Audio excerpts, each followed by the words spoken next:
सूखे की तरह रथ के पहिए को सहारा दे दिया।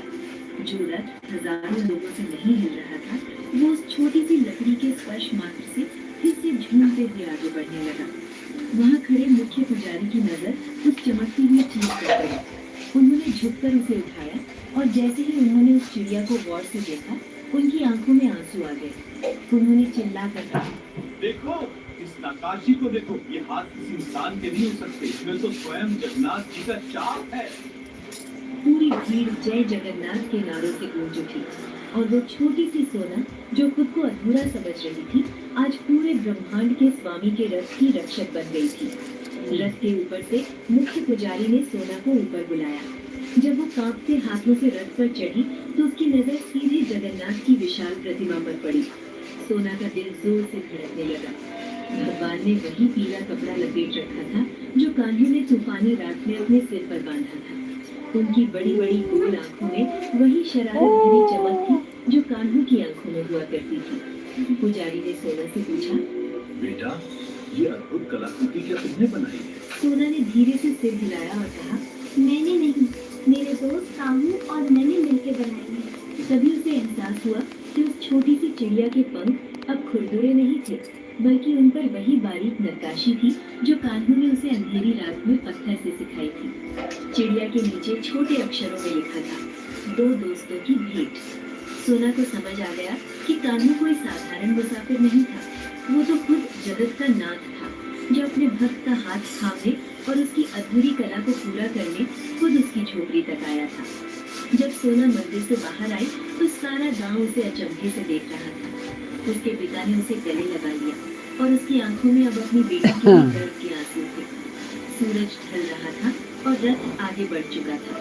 सोना ने अपनी जेब में हाथ डाला तो उसे वही मोर पंख मिला, जो कान्हू छोड़ गया था। उसने मुस्कुराते हुए आसमान की ओर देखा। अब वो फेंकी हुई लकड़ी या अधूरी कलाकार नहीं थी। उसे पता था कि जब तक उसके दिल में विश्वास है, वो उसका सांवला दोस्त हमेशा उसके साथ रहेगा। क्योंकि भगवान को पाने के लिए बड़े हुनर की नहीं, बस एक छोटी सी कोशिश। ए तेल ले आओ के बा, वो भुला जाता तिल्ली के दिल्ली के वो आलू तेल नहीं है, दिल्ली के लिए तिल्ली के तेल तिल्ली के नया केशकिंग गोल्ड आयुर्वेदिक ऑयल। तनिको नहीं के कल के जरा के मेरे बाल गौरी जाएगी ले आएगी खुले रहते थे, जाएगी पर अब नहीं। कल गई थी ना मेरे यहाँ हाँ? पे ना बाल होते थे, कल किधर गई पर थी अब नहीं, क्योंकि तब हमारे बाल ऐसे झड़ते नहीं थे। अब हेयर फॉल की वजह से खोए हुए बाल और नए बाल दोनों आएंगे। आयुर्वेदा और साइंस का मिश्रण, नया Kesh King gold ayurvedic oil, 21 herbs और कल गई थी कल शीतल नए बाल का गौरी फिर से आप बन पाए। नया केशकिंग गोल्ड आयुर्वेदिक ऑयल। कहानी है उस दौर की, जब पुरी की गलियां जय जगन्नाथ के जयकारों से गूंज रही थी। आषाढ़ का महीना, जगन्नाथ बाबा आसमान में थे काले बादल। जगन्नाथ बाबा में भात हमारे बना बना एक बार अपने हड़िया में धैया एक झलक पा लेना चाहता था। इसी भीड़ के बीच फटे पुराने वस्त्र पहने, आंखों में आंसू और दिल में बेपनाह मोहब्बत लिए एक शख्स खड़ा था, बलराम दास। बलराम के लिए जगन्नाथ कोई पत्थर की मूरत नहीं, बल्कि उनके सखा थे, उनके सर्वस्व थे। जैसे ही उन्होंने भगवान के विशाल रथ नंदी घोष को देखा, उनका रोम रोम पुलकित हो उठा।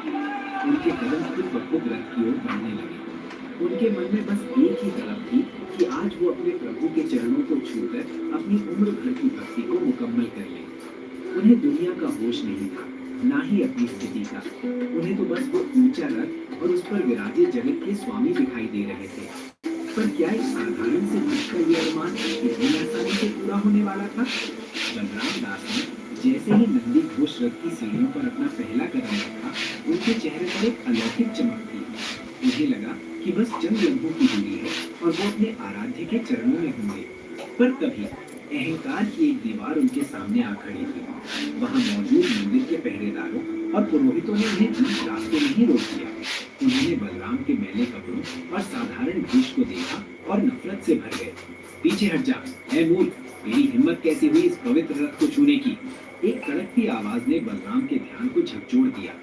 बलराम ने हाथ जोड़कर गिड़गिड़ाते हुए कहा, तुझे बस एक बात बार प्रभु को करीब से देख लेना, मुझे अंदर जाने दो। लेकिन उनकी भक्ति को पागलपन समझ लिया गया। पुरोहितों ने न केवल उन्हें बुरा भला कहा, बल्कि सबके सामने धक्का देकर रथ से नीचे गिरा दिया। जमीन पर गिरते हुए बलराम की आंखों में दर्द से ज्यादा हैरानी थी। जिस मंदिर के दरवाजे पूरी दुनिया के लिए खुले थे, वहाँ एक सच्चे भक्त के लिए कोई जगह नहीं थी। धूल में लिपटे बलराम दास के कानों में अब भी उन पुरोहितों की हंसी गूंज रही थी, जिन्होंने उनके प्रेम का मजाक उड़ाया था।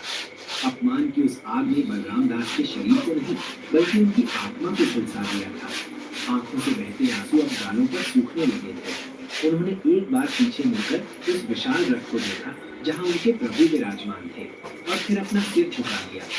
भीड़ भरी उस बड़ा डांडा की चकाचौंध अब उन्हें चुभने लगी थी। बिना कुछ कहे भारी कदमों के साथ बलराम दास ने शहर की उस हलचल से मुंह मोड़ लिया। वो चलते गए तब तक जब तक कि रथों के पहियों की आवाज और लोगों का शोर धुंधला नहीं हो गया। उनके कदम उन्हें ले आए पुरी के उस एकांत किनारे पर, जिसे बाकी मुहाना कहा जाता है, जहाँ नदी का शांत जल समुद्र की उफनती लहरों से मिलता है। यहाँ ना कोई मंदिर था, ना कोई पुजारी, और ना ही कोई रोकने वाला पहरे। बस सामने फैला हुआ अनंत नीला समंदर था और पैरों के नीचे तड़पती हुई सुनहरी रेत। बलराम दास उस गीली रेत पर ढह से गए। देखो पर एक उनके मन करे में बस एक ही सवाल बार बार कितना मिट्टी गिराई हे थी। जगन्नाथ, क्या मैं इतना झूठ हूँ कि तुम्हारे रथ देखा हो जाएगी बच्ची बनी है। क्या तुम्हारी करुणा सिर्फ अंधों और हाँ। पंडितों के लिए और है? कम करा समुद्र की लहरें उनके पैरों को पखार रही थी। ले ले बड़ा मानो बाबू। खुद इस महान भक्त के जख्मों पर मर गई। कम करो खोल खोल के मट्टी कहते हैं गिराई। जब आवाज। आपके पास कुछ आवाज वो तो झापड़ गई।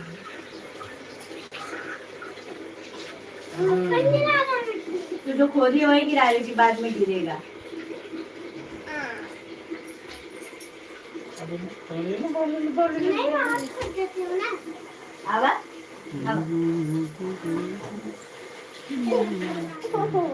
अरे तुम ही मरवाओगे। ठीक है मैं मार दूँगी, इससे तुम मेरे